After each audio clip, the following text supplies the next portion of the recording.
The gun was already drawn when Olive Hurst said it.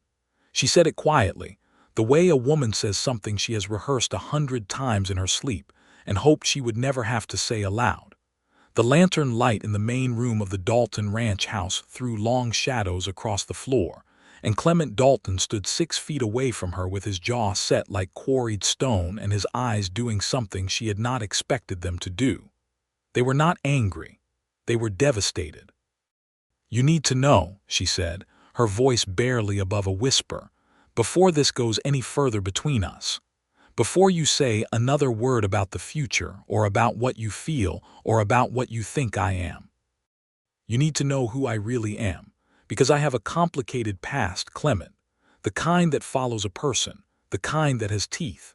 She watched him process it, watched the muscle in his jaw work, watched his hands, those wide, weathered hands she had spent 3 weeks trying not to stare at, drop slowly to his sides. The revolver in his left hand, the one he had drawn on instinct when the sound outside had alarmed him, lowered until the barrel pointed at the floor. He was quiet for a long time.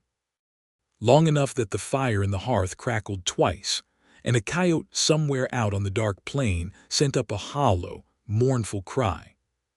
Then Clement Dalton said, in a voice she would carry in her chest for the rest of her life, "So does this land." He set the revolver on the table beside him. He did not look away from her face.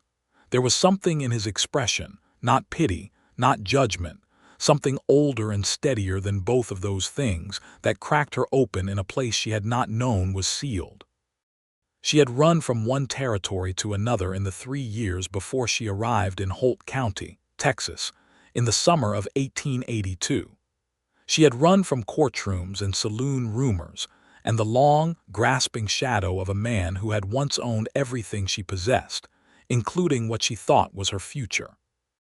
She had run until her boots gave out and her money did too, and she had answered a notice pinned to a general store board in Abilene, Kansas that read, "Capable woman wanted for ranch cookhouse and household management, Dalton Cattle, Holt County.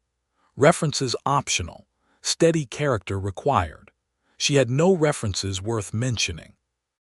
What she had was a steady character, or what remained of it after everything, and a name she had kept because changing it felt like the last surrender she was unwilling to make. She arrived on the 4th of July, 1882, on a stage from Abilene that smelled of leather and dry dust and the faint residue of some other woman's rosewater. The town of Perdita, Texas, population 400 and climbing, received her without ceremony. The driver handed down her single trunk, pointed her toward the livery where a ranch hand named Denny Oaks was supposed to collect her, and turned his rig around before the dust had settled. Denny Oaks was 17 and all elbows and sunburn.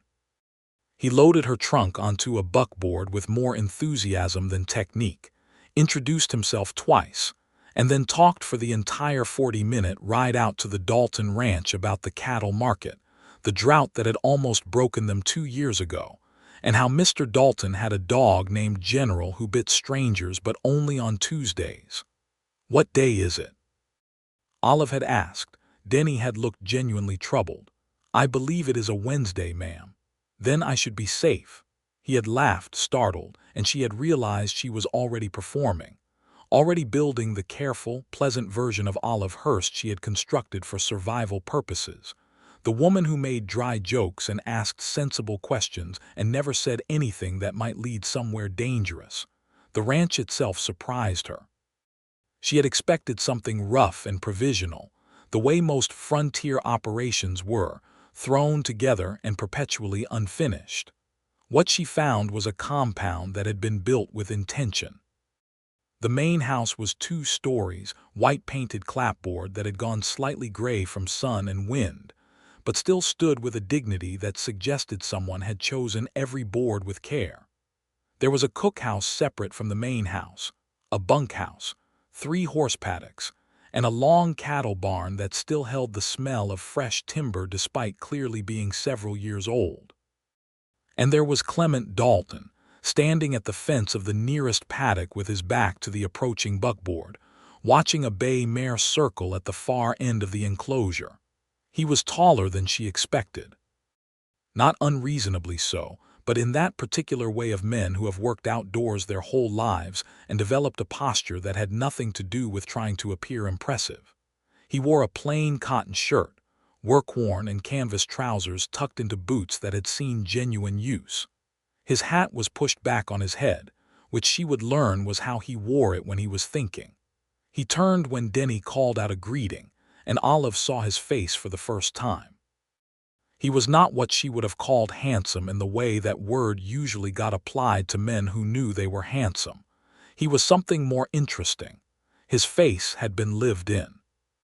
He had a strong jaw, dark eyes set deep and thoughtful under a heavy brow, and a nose that had been broken at some point and healed at a slight angle that gave his whole face a quality of imperfect seriousness she found immediately uncomfortably compelling. He was 31 years old, she would later learn, 7 years her senior. He walked to the buckboard with a measured stride, looked at her trunk, then at her, and said, "Olive Hurst." "Yes," she said. "I'm Clement Dalton. Welcome to the Perdita Range."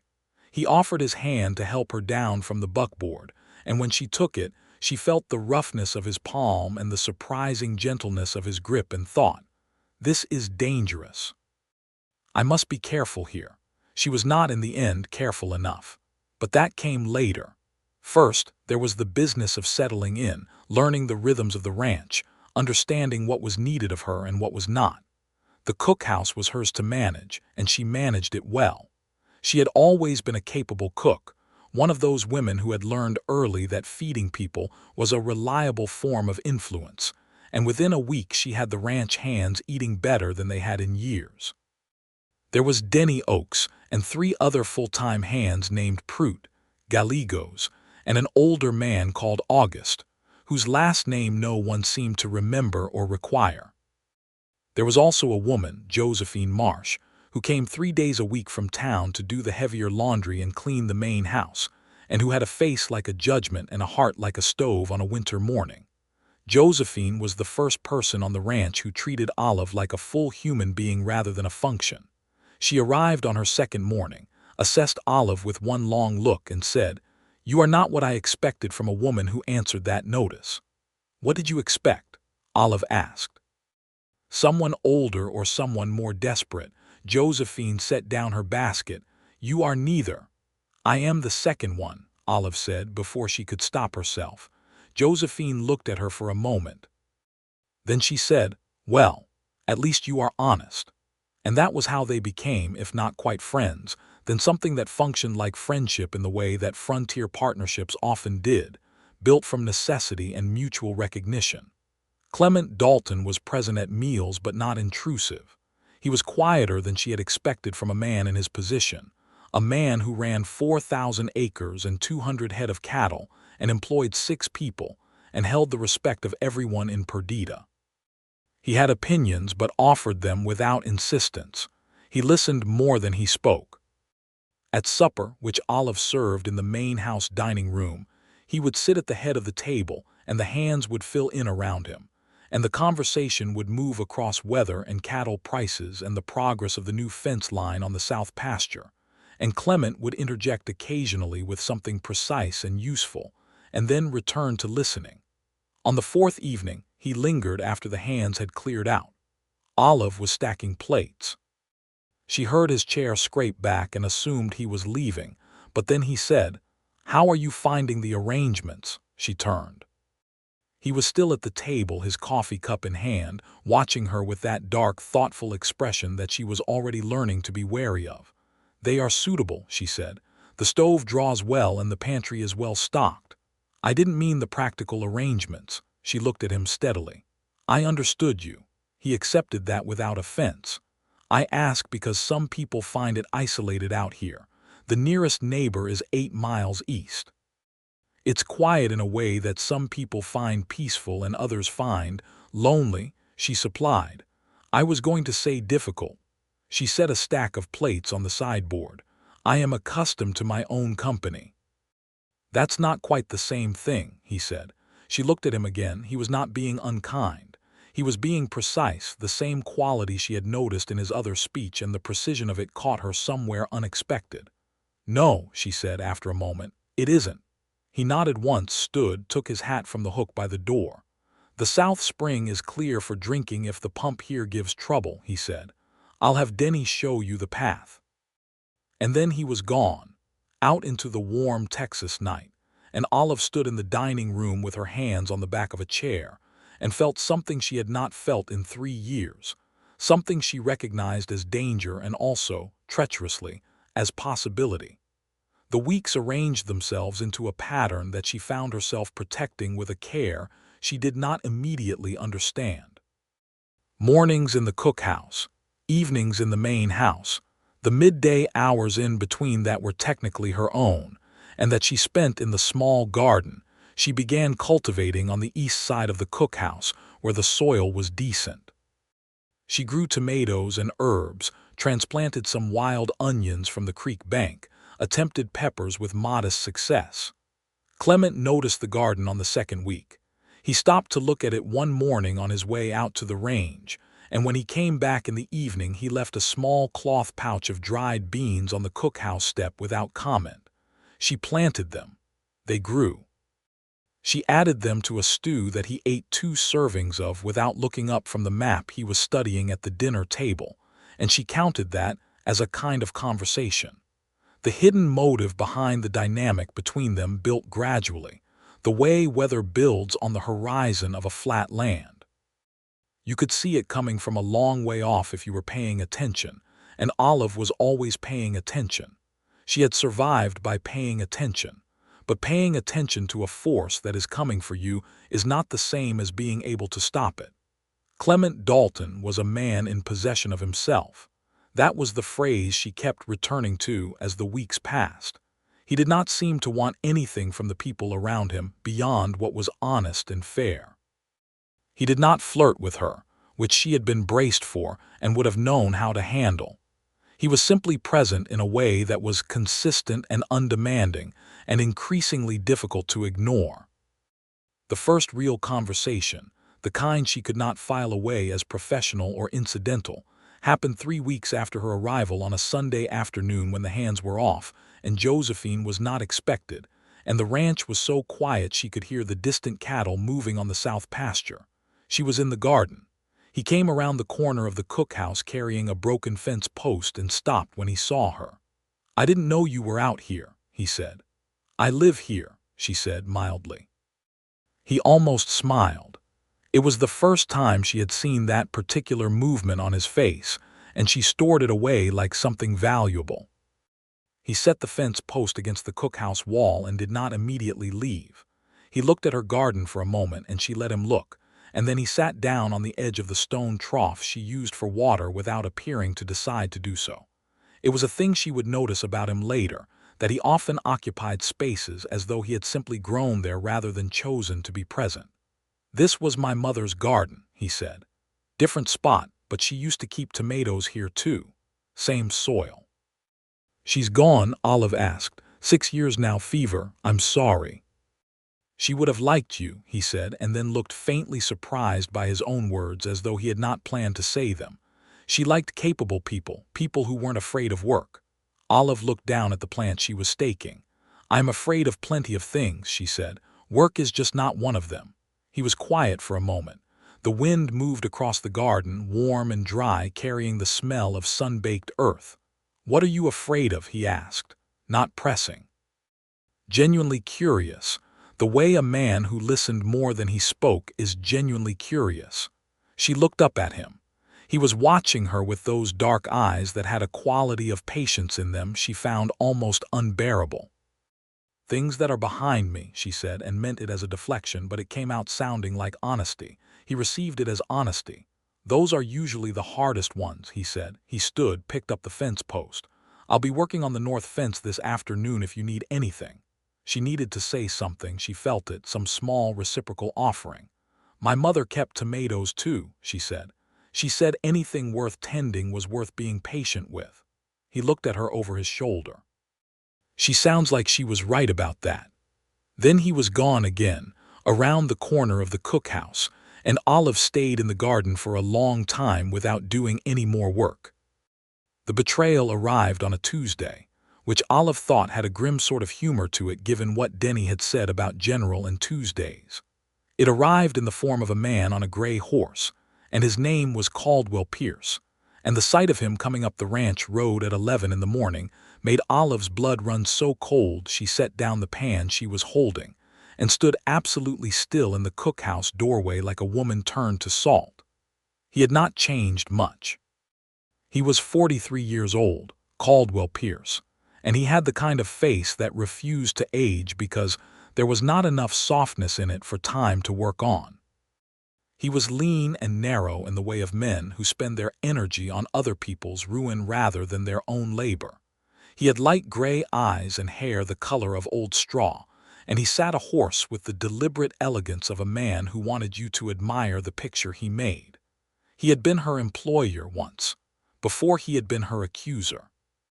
Before he had stood in a Dodge City courtroom in 1879 and told a judge and 12 men that Olive Hurst had stolen $400 from his business accounts, knowing with his whole soul that she had done no such thing.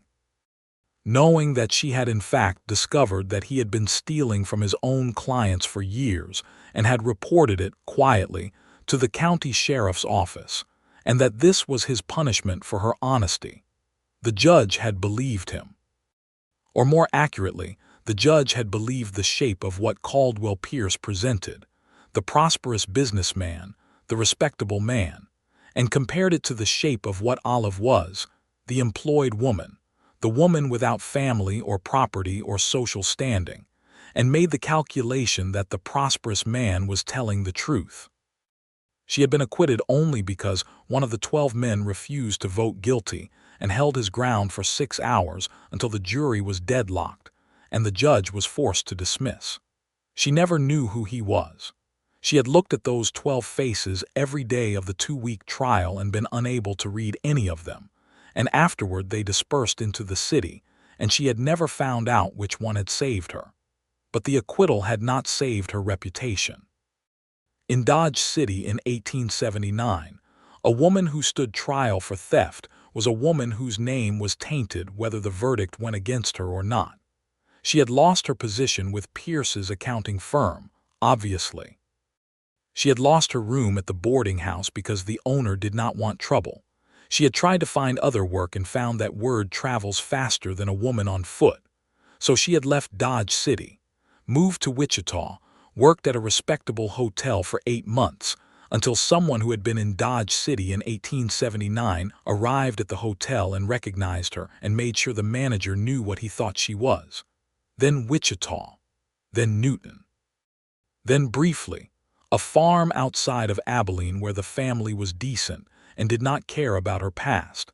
And then the oldest son developed feelings for her that were not appropriate, and she had to leave before the situation became something worse. And then the notice on the board in Abilene, and then Perdita, Texas, and then Clement Dalton's ranch, where for the first time in 3 years she had begun to feel something that resembled security. And now Caldwell Pierce was riding up the ranch road on a gray horse, and the feeling evaporated like rain on hot stone. She did not hide. Hiding had been her first instinct for 3 years, and she had made a decision somewhere in the exhaustion of all that running that she was finished hiding. She stood in the doorway of the cookhouse and watched him come. He spotted her before he reached the main house. She saw the moment he recognized her, saw the small, satisfied adjustment in his expression, the thing that on another man's face might have looked like pleasure but on his was something colder. He turned the horse toward the cookhouse. "Miss Hurst," he said, pulling up. "What a particular surprise." "What do you want, Caldwell?" she said. Her voice was steady. She was proud of it. "I have business with a Clement Dalton," he said. "I did not know you had taken shelter here." He looked around the ranch with an appraising eye. "Though I might have guessed, you have always had a talent for making yourself useful. If you have business with Mr. Dalton, the main house is there," she said and pointed. "I wonder," Caldwell said in the tone he used when he was not wondering at all but announcing, "whether Mr. Dalton knows who it is he has hired." She met his light gray eyes. "I wonder that too," she said. "What is your business here?" He smiled. It was a thin, careful expression. I am looking to purchase grazing rights to the South Range. I have acquired land east of here and I need access for my cattle. The South Range. The 40 acres of prime Dalton land that ran along the creek. She knew it because she had walked it, had sat by the creek on 2 Sunday afternoons when the quiet of the ranch felt wide and strange and she needed to be somewhere water moved and made sound. "You'll want to talk to Mr. Dalton then," she said. "I will," Pierce agreed. He looked at her again and the look had a quality of threat in it that was constructed to seem like nothing, the way all his threats were constructed. "I do hope we can all be adults about prior associations." She said nothing. He rode to the main house. She stood in the cookhouse doorway for a moment, then went inside and gripped the edge of the work table and breathed. Clement was home because he had come in from the range at noon to look over the quarterly ledger with August, who handled the ranch accounts. She knew his schedule the way you know the schedule of a place that has become, against all your careful intentions, something like home. She could hear them speaking in the main house, the lower murmur of Clement's voice, the slightly reedy register of Pierce's. She could not hear words. She went back to preparing the midday meal because she did not know what else to do, and movement was better than stillness when fear was involved. At 1 o'clock, Clement came to the cookhouse door. He stood in the frame without coming in the way he always did, respecting the fact that it was her space even while it sat on his property, and she thought that small habit told you everything about the kind of man he was. "Caldwell Pierce is looking to lease South Range rights," he said. He was watching her face. "I know," she said. "He told me." "He told me," Clement said carefully, "that he knows you from Dodge City." Here it was. The trap, the dark past following her like a shadow with teeth. She turned from the stove to face him fully. "He does," she said. "I worked for him years ago as an accounts clerk." Clement was quiet, waiting. Not leading her anywhere, not expressing anything yet, just waiting. "I reported him to the sheriff's office for defrauding clients," she said. "He accused me of theft in retaliation. I was tried and acquitted because the jury could not reach a verdict." She watched his face.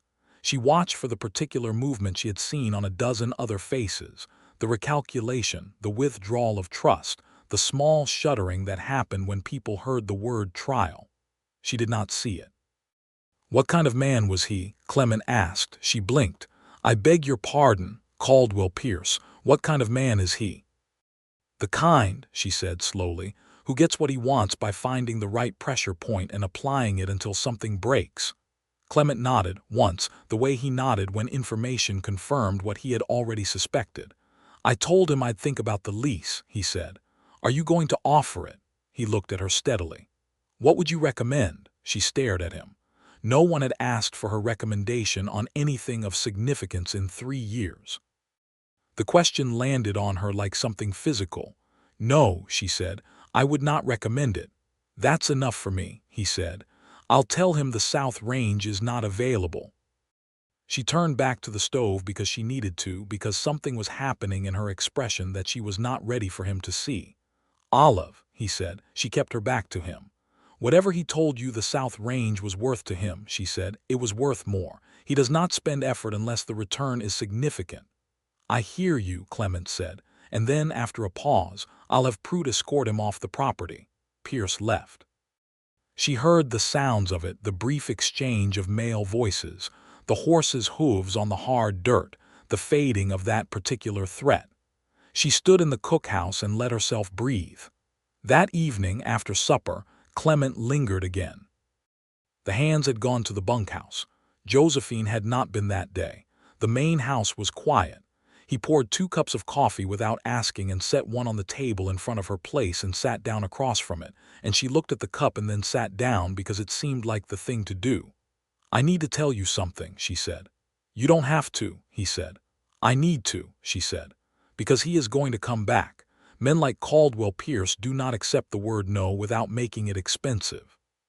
She wrapped her hands around the cup. "And if he comes back, you deserve to understand what he is and what I am."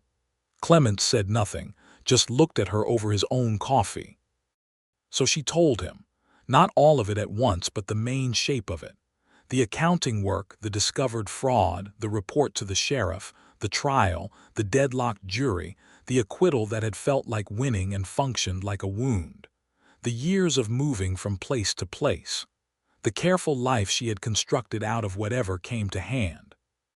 She told him in the flat, factual voice she had developed for precisely this purpose, the voice that did not ask for sympathy and therefore could not be hurt by its absence. And she watched him the whole time, the way she had learned to watch people, for the shuddering, for the recalculation. He listened. He did not look away from her face. When she finished, he was quiet for a moment, and then he said the thing she had not expected. "What do you need from me?" She opened her mouth and closed it. "I don't understand the question." "What do you need?" he repeated patiently. "From me? Right now. Information, a plan, to be left alone with it. What do you need?" She felt something shift in her chest. Something old and braced and armored that had been holding its position for 3 years shifted just slightly, like a gate on a stiff hinge. "I don't know," she admitted. "I've been managing alone long enough that I've forgotten how to answer that question." "That's all right," he said. "Take your time." She took her time. The fire in the hearth settled and popped. Somewhere outside, an owl made its low, inquiring sound. "I need you not to send me away," she said, and hated that her voice was not as flat as she intended it. "I'm not sending you away," he said, as though that had never been a consideration. "I'm going to ask you something instead." She looked at him. "Will you trust me to handle Pierce?" he said. "Not because you can't handle him yourself. You clearly have been for 3 years. But because this is my land and you're on it, and that means something to me." The word trust. The word that had been the most dangerous word in her vocabulary since 1879. "I will try," she said.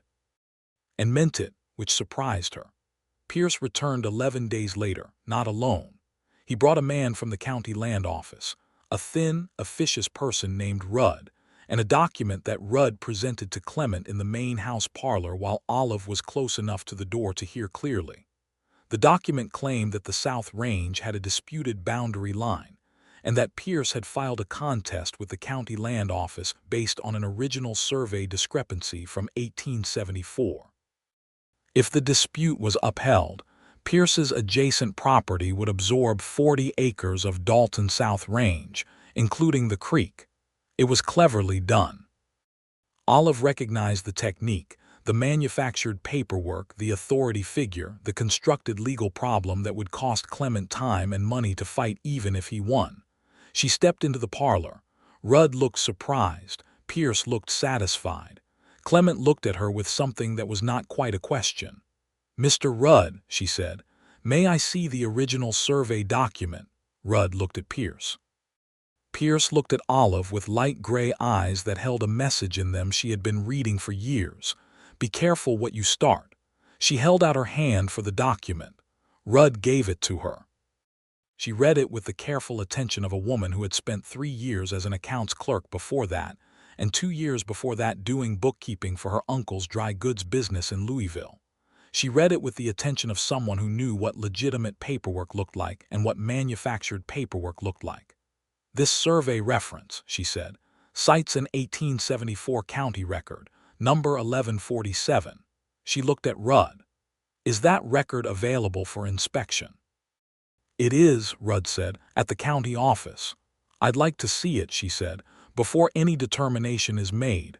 "That would be your right," Rudd said, sounding uncertain now. "When can we schedule that inspection?" She asked. "The record is a matter of public access." "Then we will come to the county office on Thursday," she said. She looked at Clement. He gave her the smallest nod she had ever seen, barely a movement at all, that said, "Yes, continue."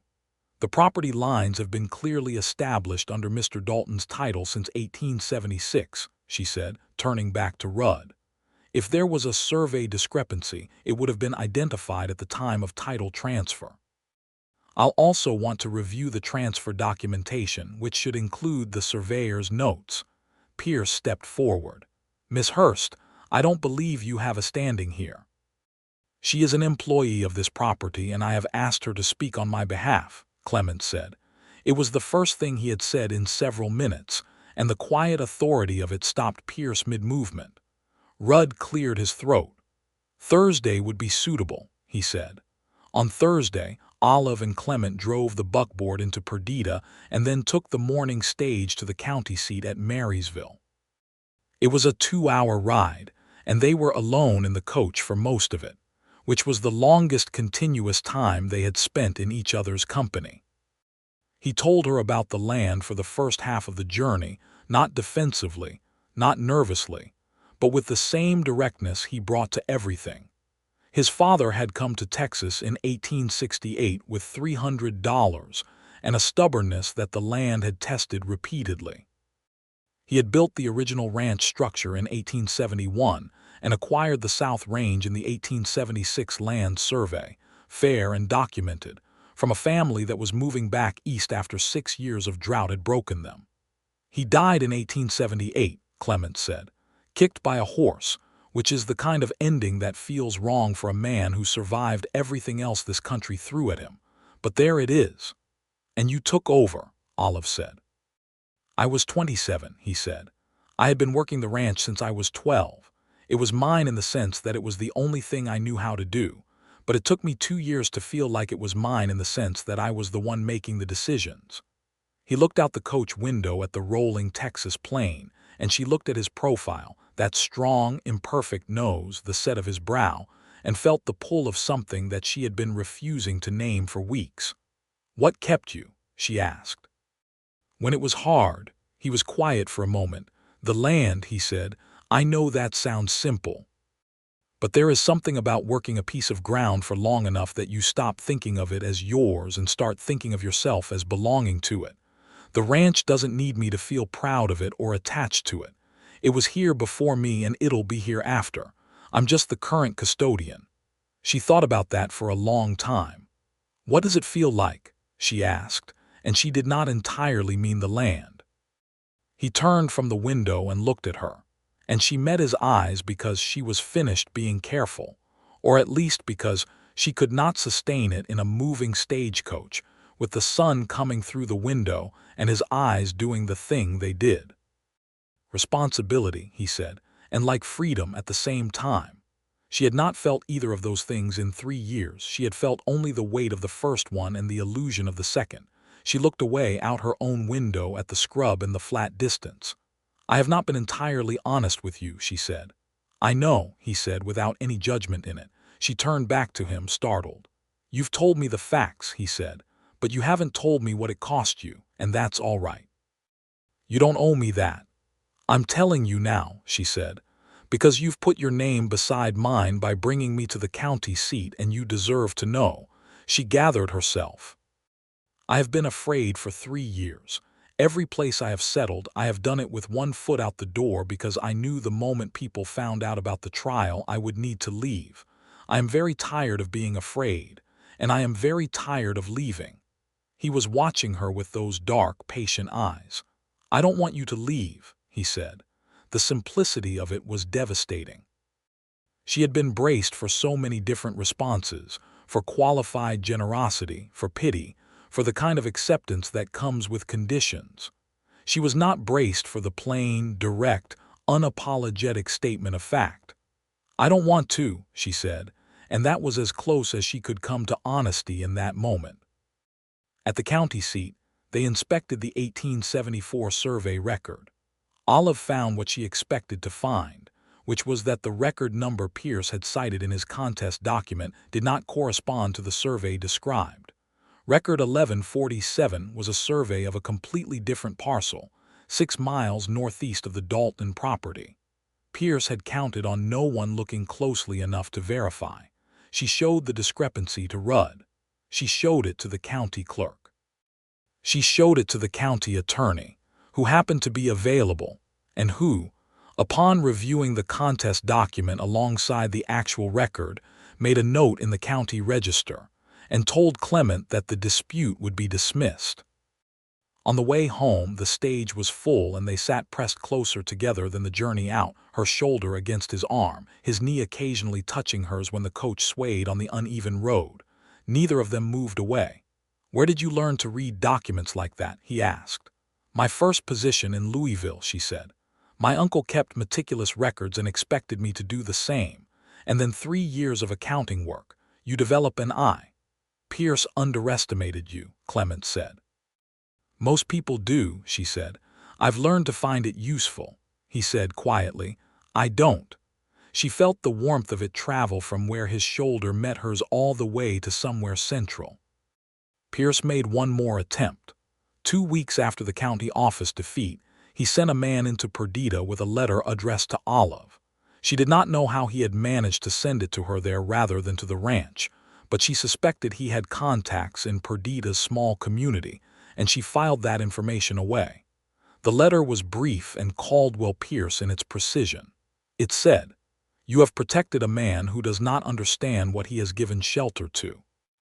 When he learns the full extent of it, you will find yourself where you have always ended up, alone."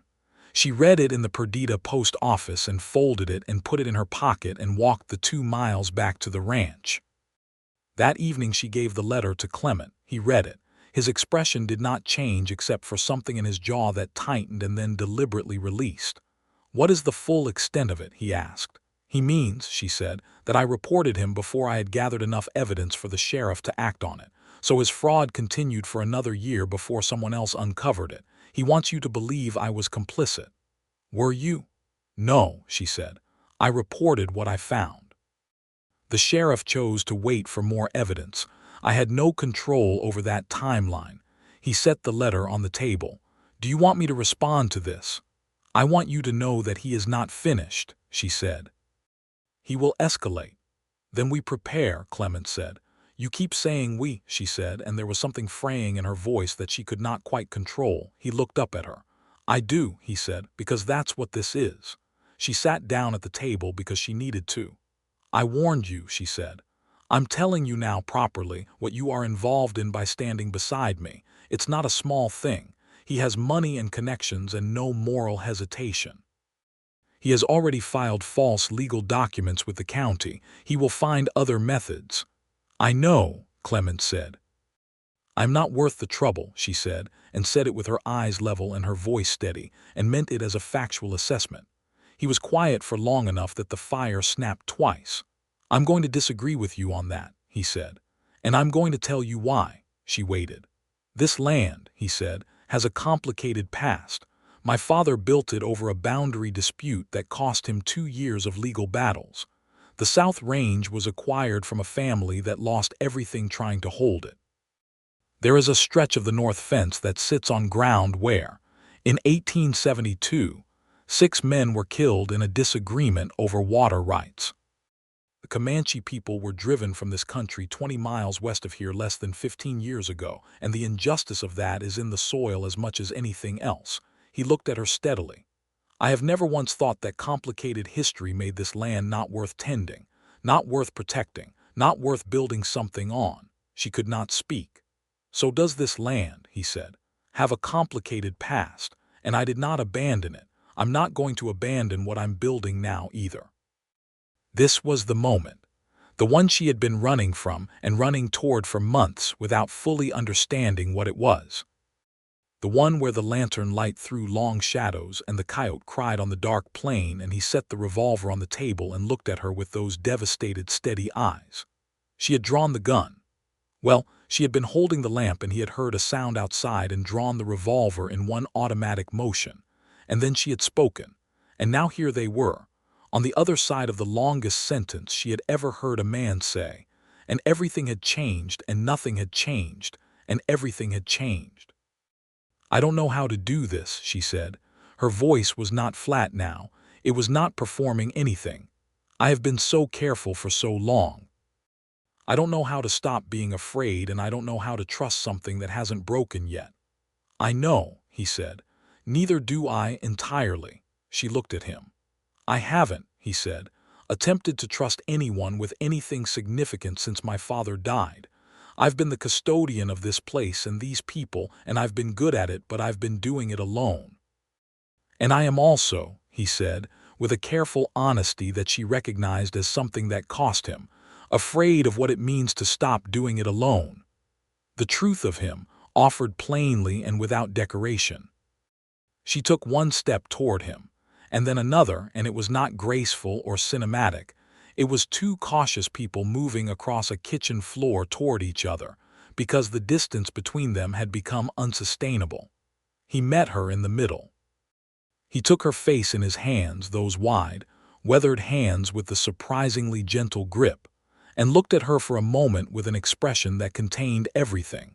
The past 3 weeks, the stagecoach ride, the letters, the garden, the cups of coffee, and the particular way she had stood in the parlor and asked Rudd to show her the document with her hand held out and her voice perfectly steady. And then he kissed her with a reverence that made her understand, for the first time in 3 years, that being known by someone was not the same as being threatened by them. Caldwell Pierce made his third and final move in October. By then, the fall cattle drive had been completed successfully, which Clement said was the best result in 4 years, and the ranch was preparing for winter with a quiet efficiency that Olive had learned to read as a kind of deep contentment.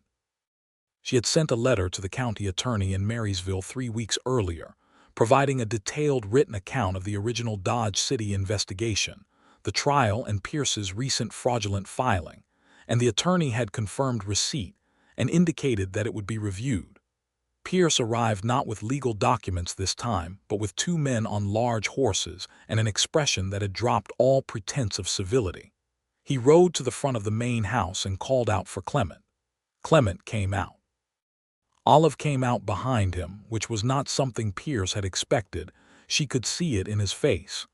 "This is your last opportunity," Pierce said, "to resolve this matter privately. I am prepared to make a reasonable offer for the South Range. The alternative is a public account of what your employee has been concealing from you." "She has concealed nothing from me," Clement said. "I know her history in full." Pierce's expression adjusted into something colder. "Then you know more than you let on," he said, "and you've made a very poor choice of character." "I make my own assessments," Clement said. "The county attorney in Marysville sent a reply yesterday," Olive said. She watched Pierce go very still. "Regarding the fraudulent survey citation in your land contest filing, he is opening an investigation." Pierce looked at her with those light gray eyes, and the look had real danger in it now, not manufactured. "I would counsel you," Clement said, and his voice was very quiet, "to remove yourself from my property." "You are making a significant enemy," Pierce said. "I already have one," Clement said. "I've managed." Pierce looked between them for a long moment. The 2 men on large horses shifted their weight. General, the ranch dog, appeared from around the side of the house and stood at Clement's left heel with a low, sustained sound that was not quite a growl but was headed that direction. Pierce turned his horse. His 2 companions turned with him. He stopped once at the far edge of the yard and looked back. "This is not finished," he said. "It is," Olive said. "The county attorney will see to that." He rode away. All 3 of them, the 2 hired men and Caldwell Pierce and his gray horse, diminished down the road and over the far rise and were gone. Clement let out a long breath. Olive realized she had been holding hers. "He will push back against the investigation," she said. "He will try," Clement agreed. "But he overplayed his hand with the survey filing. That was documented fraud. It's harder to talk your way out of a paper record." "I know," she said. "I've spent 3 years hoping it was true." He put his arm around her. There in the yard in the October morning sun, with General still making his low, preparatory sound at their feet, and she leaned into it with her eyes closed, and felt the particular texture of safety that she had been carrying as a theoretical concept for so long that feeling it as a physical reality was almost more than she could process. "He was right about one thing," she said. Clement looked down at her. "He said I had always had a talent for making myself useful," she said. "I have, but I think it may be the first time I've been somewhere that being useful was not the only reason I was allowed to stay." His grip on her shoulder tightened. He pressed his lips to the top of her head, which was not a thing she had experienced from him in that particular way before, tender and unhurried, and she kept her eyes closed and let it be real. The county investigation into Caldwell Pierce proceeded through the fall and into the winter of 1882. The county attorney, whose name was Hartford and who turned out to be a thorough and principled man, subpoenaed the survey records and cross-referenced them with Pierce's original filing. He also, acting on information Olive provided in a follow-up letter, contacted the Dodge City Sheriff's Office for records of the 1879 investigation into Pierce's accounting fraud. It emerged over the course of the investigation that Pierce had been committing financial fraud in some form since at least 1876 and had used legal harassment, false documents, and in at least 2 other known cases, the same pattern of accusing employees of theft as a preemptive strike to protect himself. He was indicted in January of 1883 on 6 counts, including the fraudulent survey filing and 2 counts of fraud by false representation from his Dodge City operations. The Dodge City case was reopened, this time with a more complete record and the Pierce financial documents that Hartford had managed to secure. The prosecution had what it had not had in 1879, a full picture. Olive was asked to provide testimony by affidavit. She sat at the dining room table in the Dalton ranch house on a cold January evening and wrote 7 pages in her careful, precise hand, describing every piece of evidence she had found and reported in 1879 and what had happened to her afterward. Clement sat at the other end of the table reading, making no sound, occasionally feeding wood to the fire. When she sealed the envelope, she sat for a moment with her hands flat on the table. "I've been writing that document in my head for 4 years," she said. "I know," he said, looking up. "I didn't think I would ever actually send it. Does it feel different, sending it?" She thought about it honestly. "Yes," she said, "it feels like something I can put down." He stood and came around the table and took the chair beside her, and she turned to look at him in the firelight. "I have a question for you," he said. She waited. "I would like this to be permanent," he said. "Your place here on this ranch. I am asking you to consider when you are ready whether you would be willing to make it official." He paused. "I am not asking you to decide tonight. I am asking you to know that the question exists." She looked at him for a long time. "Is this you being indirect?" she asked. "It's me being careful," he said. "You have had enough of people making decisions for you. I want this to be yours to make when you are ready." She took his hand from the table and held it in both of hers, the rough palm, the careful strength of it. "I've been ready for 2 months," she said. He looked at her. "I have just been," she said, "very frightened." "And now," she looked at their joined hands. She thought about the garden and the dried beans on the step and the 2 cups of coffee on the table and the stagecoach ride and his arm around her in the yard and the lantern light and the coyote and the fire. "Less frightened," she said. "Because of you, because of this place, because," she stopped. "Because it feels, for the first time since I can clearly remember, like something I am not going to lose." "You are not going to lose it," he said. She believed him. That was the thing that surprised her most in the end. Not the love, which she had seen coming from a long way off and had still been unable to prepare for, but the belief. The simple, bedrock belief in what he said, because she had watched him for months say only what he meant and mean what he said and hold his position under pressure and extend himself to her without any visible expectation of return. Trust. The most dangerous word in her vocabulary had become, somewhere between October and January, something different. Something that still required courage but did not require the constant, exhausting vigilance she had maintained for 3 years. They were married in March of 1883 in the Perdita Church, which was a modest white building that smelled of pine and lamp oil and the faint residue of last Sunday's hymn singing. Josephine Marsh stood beside Olive and looked like she was not going to cry, and then did anyway. Denny Oaks and Prout and Gallegos and August filled the front pew on the groom's side, and were collectively the cleanest Olive had ever seen them. General was not permitted inside, but could be heard occasionally from his position outside the church door.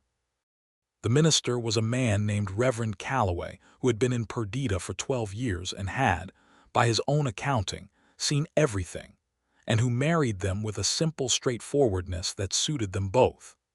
Clement put a ring on her finger that she later learned had been his mother's, a thin gold band that had been waiting in his father's old box of keepsakes, and when she looked up at him, he was watching her with an expression she had no word for except his. She said her vows clearly and without any performance. She meant every word of them, which was a thing she had not expected to be able to say. That spring, the Dalton ranch expanded.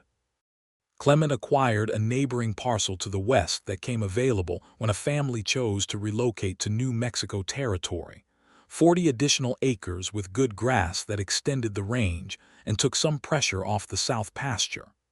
Olive helped with the purchase documents, an arrangement that had become natural and unquestioned, her eye for paperwork and figures complementing his knowledge of the land and the cattle market.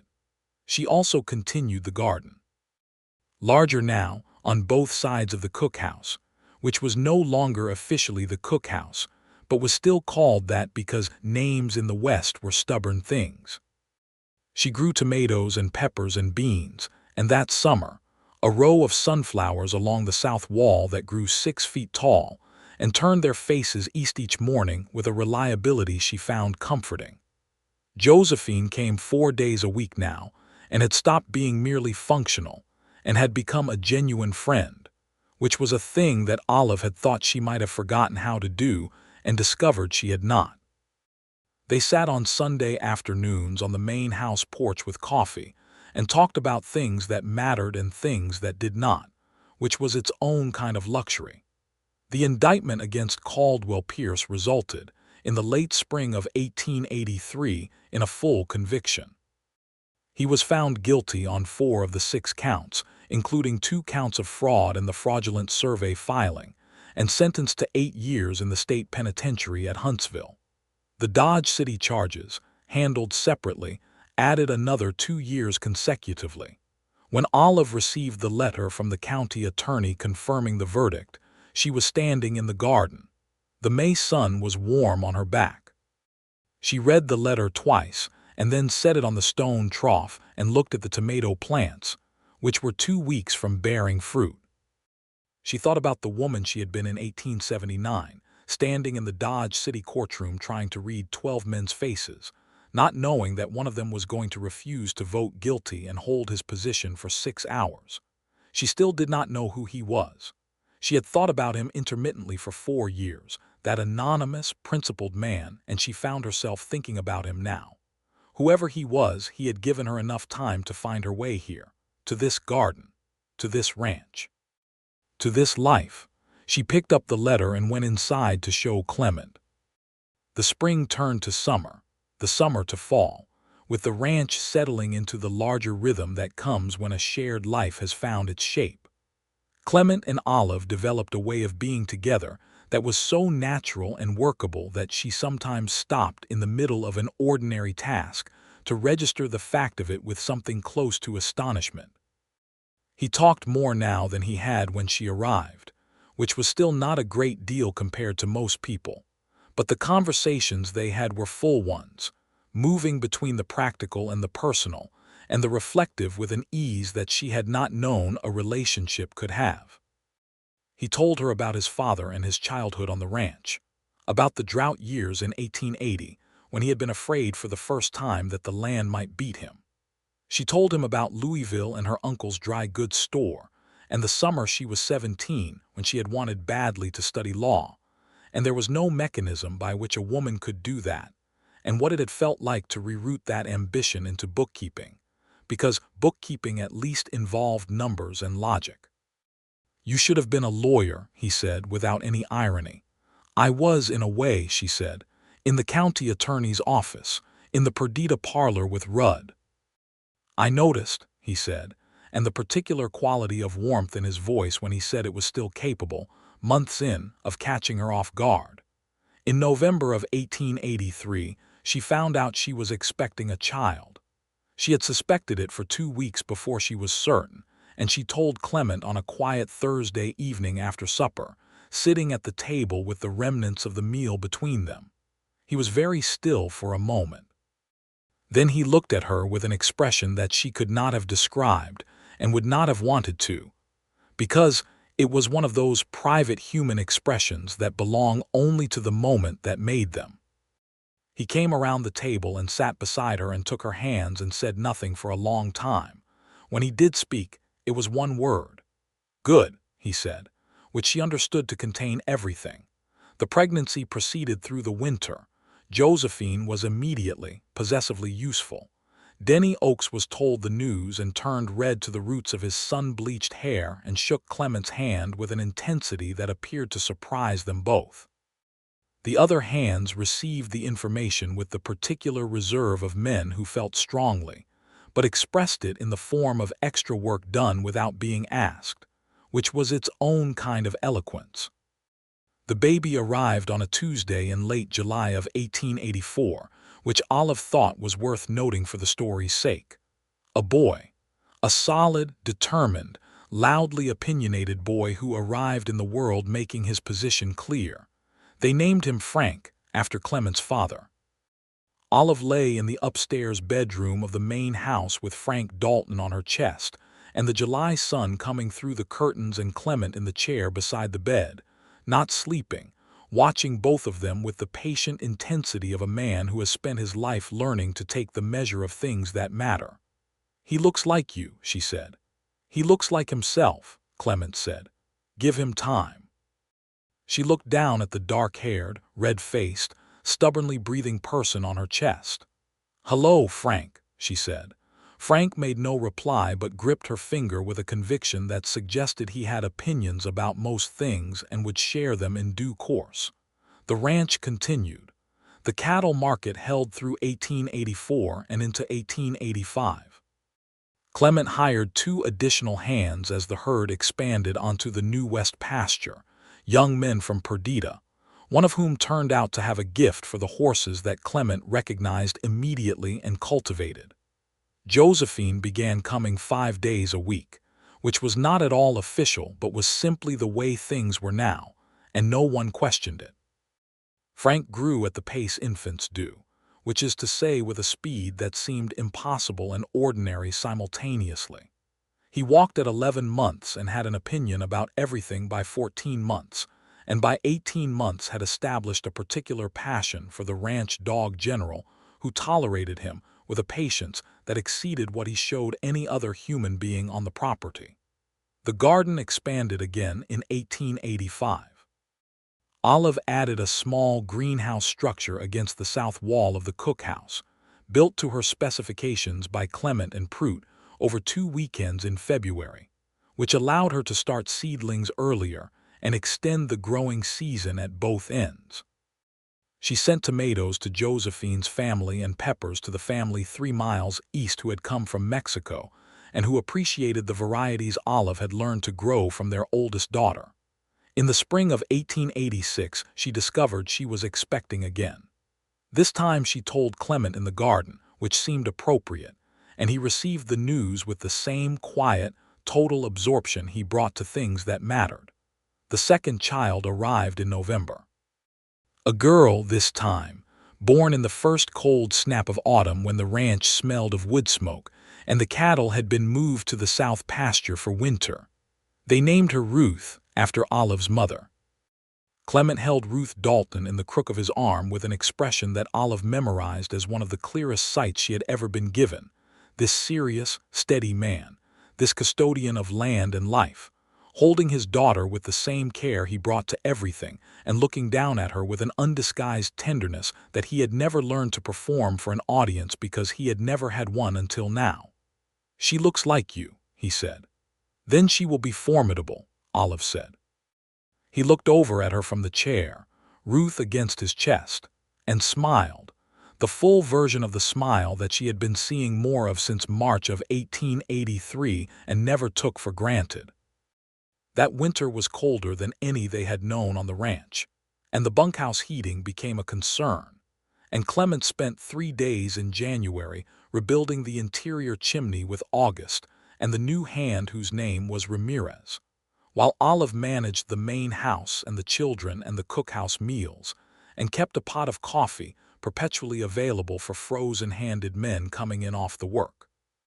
On one of those evenings, She sat at the dining room table with Frank asleep upstairs and Ruth in the small crib Clement had built in the corner of the dining room where it was warmest, and the fire going, and the sound of the men outside finishing up the last of the evening's work. She was reading, which was something she did every evening when the day's requirements allowed it, from the stack of books that had accumulated over the years on the shelf Clement had built for her in the first summer of their marriage.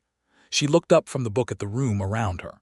The long table, the good solid chairs, the curtains Josephine had helped her sew from fabric ordered from San Antonio, the fire, the sleeping baby, the smell of the cookhouse meal still faintly in the air.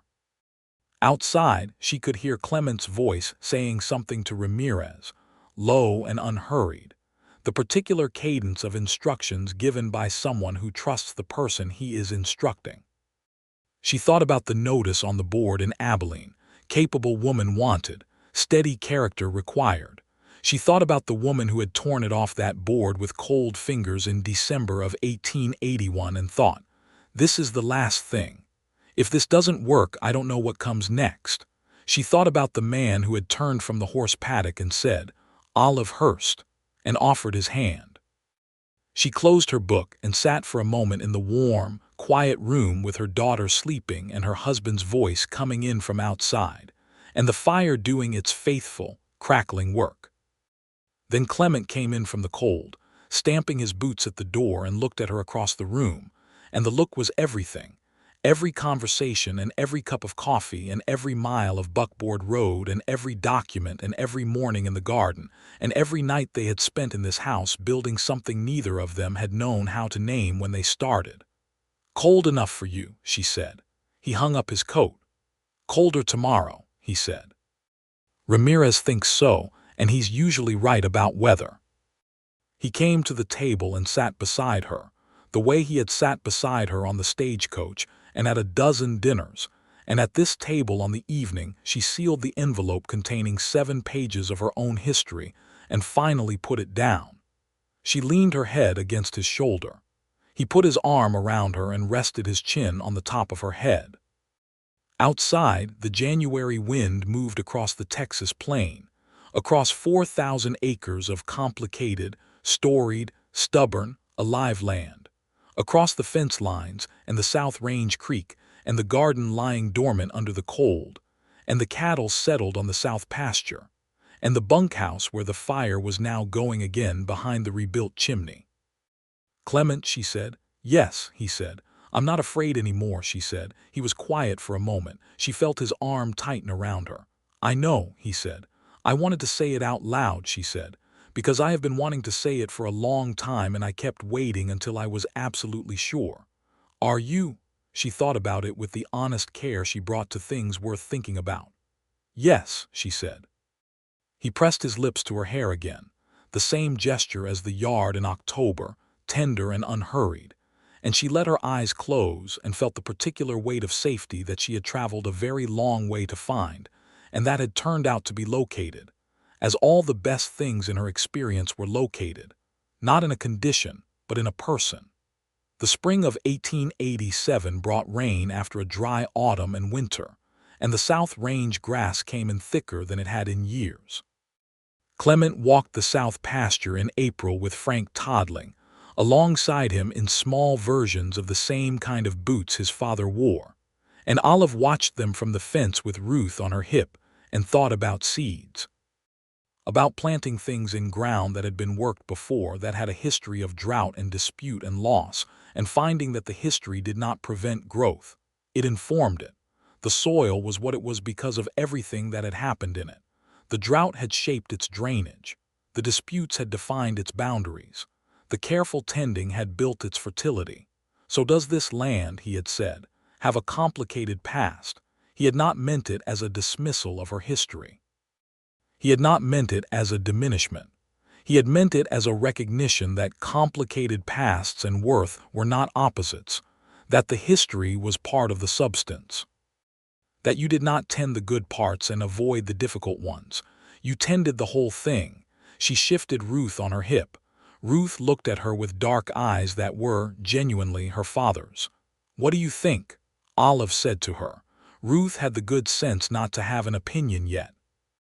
Clement looked back across the pasture and saw her at the fence and lifted his hand, and she lifted hers, and Frank copied his father's gesture and lifted his own small hand, and she thought, this is what it was always supposed to look like. Not the version I carried in my head in 1879 or 1880 or 1881, not the thing I was trying to reconstruct out of whatever materials were available.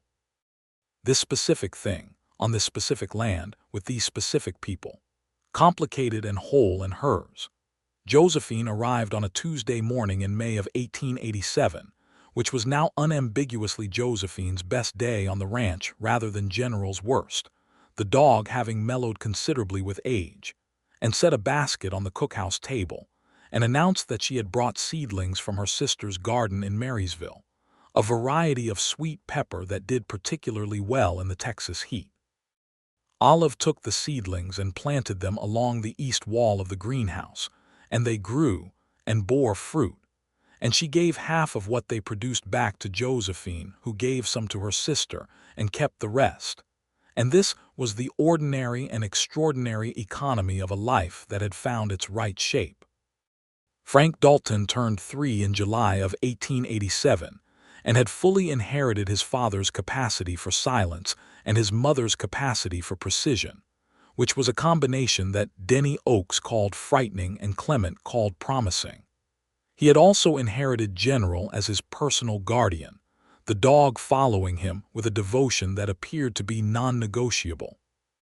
Ruth Dalton would not turn 1 until November, and showed every sign of being a person of significant and specific opinion, which Olive found entirely understandable. The letter from the county attorney in Marysville arrived in August of 1887. It was brief and informational. Caldwell Pierce had petitioned for early release on health grounds. The petition had been reviewed and denied. He would serve his remaining term. Olive read the letter at the cookhouse table and set it down, and did not carry it around in her pocket, or read it again 3 times or lie awake, composing responses to threats that were not being made. She wrote a 1-line acknowledgment to the county attorney, thanking him for the notification, sealed it, and set it aside for the next mail stage. Then she went back to the seedlings she had been transplanting when the stage rider arrived with the letter.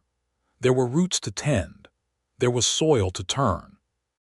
There was a husband coming in from the range at midday who would want coffee, and a son who would want to tell her about whatever he had seen on the morning walk with his father, and a daughter who would want to be held, and Josephine who would arrive at 2 o'clock and want to discuss the progress of the sweet peppers. There was a life, entire and sufficient and full of the particular kind of complicated that she had stopped being afraid of. She picked up her trowel and went back to work. The years that followed arranged themselves with the deep coherence of a place that has found its purpose. The ranch continued to grow, not dramatically, not with the kind of expansion that demanded headlines, but steadily, the way growth happens when the people doing the growing are paying attention to what the land can sustain. Clement was not a man who wanted empire. He was a man who wanted excellence in a defined space, and he achieved it. Olive continued to manage the ranch accounts, a role that had formalized itself naturally over the years, and that Clement acknowledged openly when he spoke to other ranchers and businessmen, which was a thing that not every man in Holt County did with his wife's contributions, and that she noted and appreciated. By 1890, the Dalton Ranch employed 8 people, and had a herd of over 300 head and a reputation in Holt County for fair dealing and good cattle that had been built one honest transaction at a time over many years. Denny Oakes had grown into a genuinely skilled cattleman and was now, at 25, effectively the ranch foreman, a role he occupied with much more competence than the elbowy, sunburned 17-year-old who had talked Olive's ear off on the buckboard in July of 1882 would have suggested was possible. He had also, in the course of things, acquired a wife named Clara, and they lived in a small house Clement had helped him build on the western edge of the property, and Clara Oakes had become a friend of Olive's, who supplemented the tomato production with quantities of extraordinary cornbread. The children grew. Frank Dalton, at 6 years old, had his mother's precision and his father's steadiness, and had decided that he was going to be a rancher, which no one found surprising. Ruth Dalton, at 4, had decided, with equal certainty, that she was going to do something she had not fully defined yet, but that it would involve being in charge of everything, which everyone found entirely believable.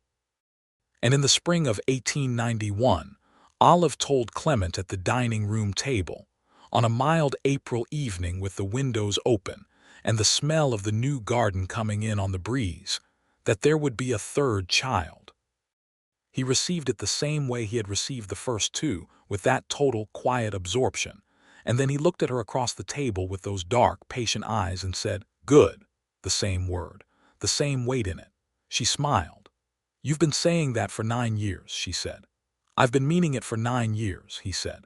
The third child was a boy, born in October of 1891, and they named him George, which was a name Olive had been carrying for a long time without knowing she was going to use it. George was her grandfather's name, a man she had loved in childhood with uncomplicated clarity, and it seemed right to put the name in the future rather than leave it only in the past.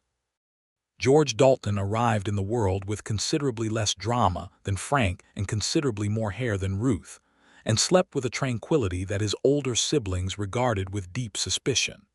Clement held George in the way he had held Frank and Ruth, in the crook of his arm, with that expression she had memorized and never taken for granted, and said to Olive, who was watching from the bed with the particular exhaustion of a woman who has successfully accomplished something enormous, "Thank you." "For what specifically?" she said. "For this," he said. He meant the baby and the room and the ranch and the years and the garden and the accounts and all of it. "You did your part," she said. He smiled, the full version, and she thought, still capable of catching me by surprise. After 9 years. Some things, it turned out, did not diminish with familiarity. Some things grew richer with it, the way good soil grows richer when it is properly tended, accumulating depth and substance and the capacity to produce more than it did the season before. The October evening when George was 3 weeks old, Olive sat on the porch of the main house with him asleep in her arms, and the last of the fall light going golden across the south pasture, and she thought about a Tuesday in July of 1882, and a buckboard and a man at a fence. About the question of what you are afraid of, and the answer about things that are behind you, about complicated pasts and complicated land. She looked out at the South Range, the 40 acres that Pierce had tried to take from them with manufactured paperwork, and had not succeeded in taking, the creek catching the last light in a thin silver line, the grass moving slightly in the evening wind. Behind her, through the open front door, she could hear Frank telling Ruth something at considerable length, and Ruth responding with the controlled skepticism she brought to most of Frank's extended explanations. She could hear Clement's voice, low and steady, redirecting both of them toward something quieter. General, old and white-muzzled now, lay at her feet with his head on his paws and his breathing slow.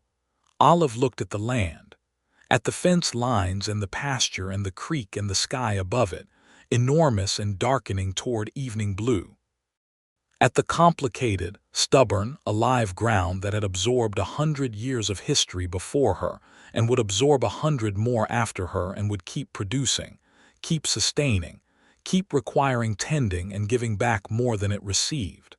She had been tending her own ground for 9 years. It had given back more than she received. She heard Clement come to the door behind her, heard him step out onto the porch and settle into the chair beside her without disturbing the baby, and felt his presence the way she always felt it, like a thing that occupied space in her chest as well as the physical world. They sat for a moment in the quieting evening. "He's still asleep," Clement said, looking at George. "He's a practical person," Olive said. "He sleeps when sleeping is available." "He gets that from you," Clement said. "He gets that from good sense," she said. He laughed quietly, the laugh that was not loud but was real, and she turned to look at him in the fading light, at that imperfect, lived-in face, at the gray that had started to appear at his temples in the last year or two, and that she found she loved as she loved everything else about him, specifically and entirely. "Clement," she said. "Yes," he said. "You said it was like responsibility and freedom at the same time," she said. "What you felt about this land." He looked at her. "That's what this is," she said. "All of it. That's what it feels like." He reached over and took her hand where it rested on the arm of the chair. His palm was rough and his grip was gentle, and he had been holding her hand for 9 years, and it still felt like something chosen. "Yes," he said, "that's what it is." The evening settled around them. The South Range held its shape in the last light. The creek moved as it had always moved, faithful and unhurried, carrying everything forward. General breathed at their feet. Inside the house, Frank and Ruth had found whatever equilibrium Clement had steered them toward and were quiet. George slept on. Olive Hurst, who was Olive Dalton, who had come to this land with nothing but a steady character and a complicated past, and the last of her courage, sat on the porch of the home she had built from scratch in the most complete sense of the word, and felt the particular peace of a person who has finally arrived somewhere they do not intend to leave. Not because she was finished running, exactly, but because the place she had arrived was large enough and real enough and full enough of what mattered that running had simply become unnecessary. The land was complicated. She was complicated. And between them, she and Clement and their children and this ground, they had made something that held all of it, the past and the present and the unfolding future, with the same steady, patient care that he had been extending to her since the first evening she turned from the stove and found him watching her with those dark, serious eyes that did not shudder. The first star appeared above the south pasture. She watched it come clear in the darkening sky, precise and bright, the way things become when everything else quiets. Good, she thought, with the word containing everything. Good.